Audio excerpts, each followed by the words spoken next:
Good afternoon, my name is Malie, and today we're going to do another video, and this one's going to be about how to renovate your iris beds. Now it's the second week in June. My irises are finished blooming, and it's time to dig them up and replant them. It's been several years and they're not blooming like they used to, so let's show you what we need to do to fix that.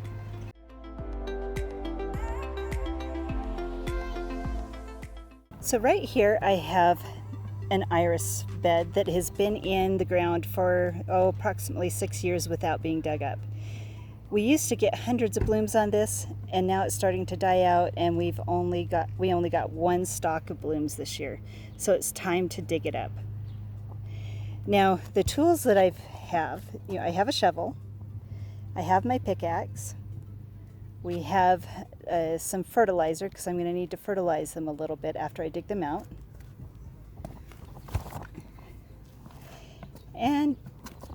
And we have my little hand trowel.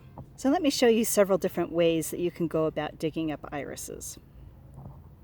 Okay, I'm sorry about all the noise. It's late in the evening and everybody's out.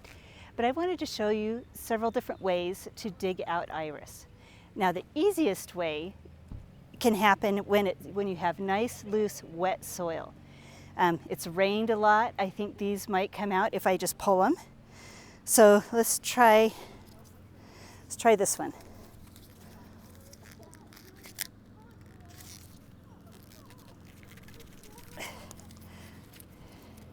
This one pulled out really nicely.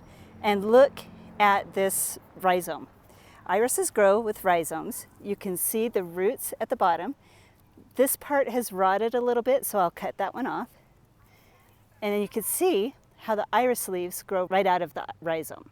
The next method of digging irises is just using a plain old shovel. Get in under the iris, pry it up from all sides. Once you've loosened it, reach in and pull it out. You can usually get a large amount of iris out of the ground that way. And look at the roots on these. They are gorgeous. These are probably ones that I will replant. The last method of digging iris is my favorite, and that's using a pickaxe. This is really good for when the soil is kind of dry or if you have a really thick stand of iris that is not coming out easily with the shovel. So you just take the flat end of your pickaxe, watch out for the drip lines like I have here, get in under it, pry everything up, get in several different areas, pry it up. These are really loose because the soil is really good here. And there you have your iris. I think these last ones are going to be easy enough just to pull out by hand.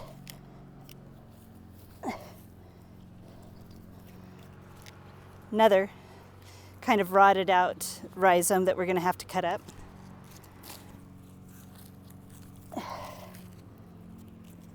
These are new rhizomes that are just starting.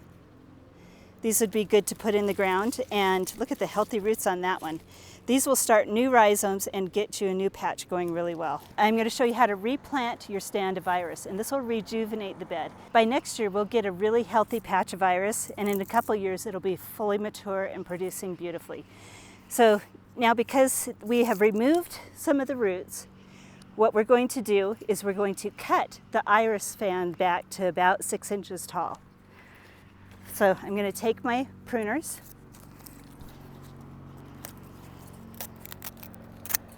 and that's what it's going to look like when I plant it. So I'm going to do that to all of these.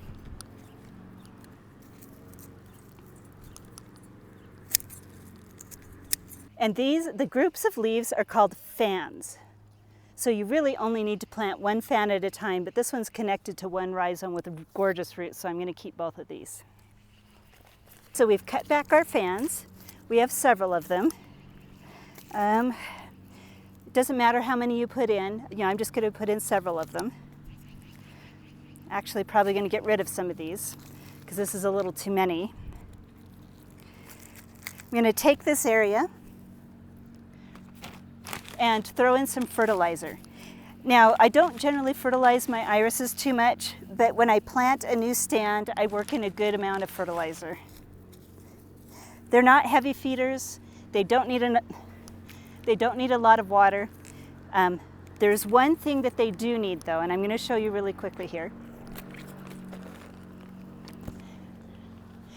When you plant an iris rhizome, this part right here needs to stay above the ground. You need to bury the roots and just let the top of the rhizome, leave it so you can see it a little bit.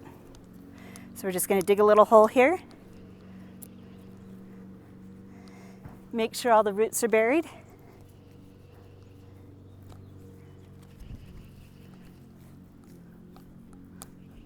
Got this planted. You can't see the top of the rhizome very easily right now, but once it's watered in, the top will be showing. So we've got that fan planted. Let's plant the other ones. So now we've got several fans planted in there. This should make a beautiful, beautiful patch of iris starting next year. There are a lot of different types of iris. Mine are the tall bearded iris. There's a Siberian iris that like to be a little more moist. There are the Dutch iris that have a little bit different flower form, and they're all gorgeous. The care of iris is really easy. They don't like to be really wet. Keep them in a little bit drier area. They don't need a lot of fertilizer. Cut back the flowers in the spring after they're done, and then in the fall, cut them back to about 6 inches tall, and they will do well. So if you have an empty spot in your yard, try some iris. The other wonderful thing is they're very easy to share. You need to divide iris like I just did about every 3 years or so, and all the fans that you dug out can be shared with your friends. Now, if you've liked this video, please like and subscribe. Go out, enjoy your garden, and have a wonderful garden adventure.